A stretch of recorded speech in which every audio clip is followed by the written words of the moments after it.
Hello, and welcome once again to Whodunitville. The movie I'm going to review for the Whodunitville episode is Manhatten Murder Mystery from 1993. It's directed by Woody Allen and was co-written by Allen and Marshall Brickman. It stars Woody Allen, Diane Keaton, Alan Alda, and Angelica Houston. I have to admit here that I've never really been a huge fan of Woody Allen's work. His movies tend to rely heavily on style, especially with its quick bantering, almost improvisational dialogue, and the depictions of either New York City or Los Angeles as these fantastic places one should aspire to go. That's something I found a little off-putting as someone with no real connection to either place.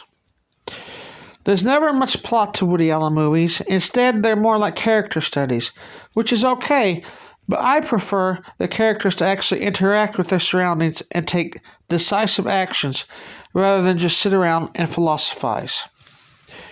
Perhaps that's why, out of the majority of the Woody Allen movies, I prefer Manhattan Murder Mystery. The injection of a murder mystery plot pushes the characters out of their recliners and off their couches into an environment full of danger and intrigue that they have to interact with. Here's a little background information. This was Diane Keaton's 8th appearance in a Woody Allen film.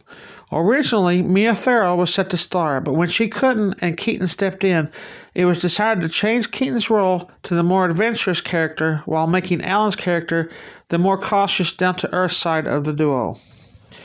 Keaton ended up in the role may have been divinely willed anyway, since Manhattan Murder Mystery's plot was actually a subplot of Annie Hall, which ended up being cut from that film. Annie Hall was another Woody Allen film starring Diane Keaton. The film centers around Larry Lipton, played by Allen, an editor at HarperCollins, and his wife Carol, played by Keaton.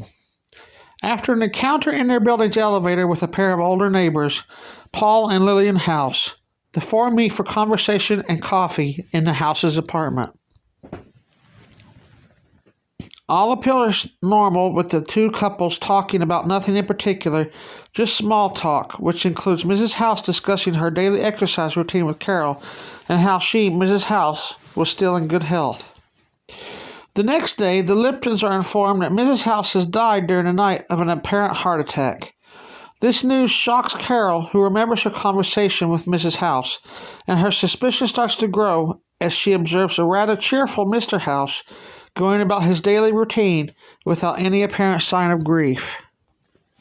Eventually, her suspicions get the better of her, and Carol steals an extra key to the house's apartment from the building super and sneaks in when Mr. House is away.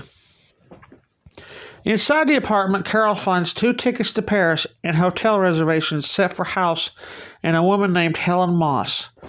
Barely managing to escape without notice from a returning Mr. House, Carol runs to her apartment and tells Larry everything. Larry is appalled at Carol's behavior and declares that he wants nothing to do with the Houses, telling Carol that she has to stop. But undeterred, she turns to a close friend, Ted, played by Alan Alda, to aid her in her sleuthing. As I noted before, Alan tends to focus more on the interpersonal relationships of the characters, rather than on one specific plot line. In Manhattan Murder Mystery, he's chosen to shine a light on the marriage of Larry and Carol and how Carol fears that both are stuck in a comfortable rut without any excitement. Carol's growing irritation with her reluctant husband, unwilling to join her on this new adventure, begins to push her closer to Alan Alda's character Ted, introducing a nagging question of fidelity for Carol, who at the same time is slightly jealous of Larry's newest author, the glamorous Marcia, played by Angelica Houston. At one point in the film, Carol, beset by all the emotional back and forth, even starts to question her own sanity as she spots the assumed deceased Mrs. House riding a bus through Manhattan. And that's where I'm going to stop my review, because I don't want to spoil the ending. I'm going to give this movie a 3 out of 5. I especially think it'll appeal to anyone who likes a little humor in their mystery fiction. If this sounds like a film you might like, I watched the version that's on YouTube, so you can check it out there, and then come back to this review and tell us what you thought in the comments section below. If you like this video, please consider hitting that like button, sharing this video around, or even subscribing to the channel. That way you'll always be notified when another Whodunitville video comes out. We also now have a podcast called Whodunitville, where I talk about all things mystery and crime fiction. You can currently find it on Spotify. Thank you for watching, and I'll see you next time.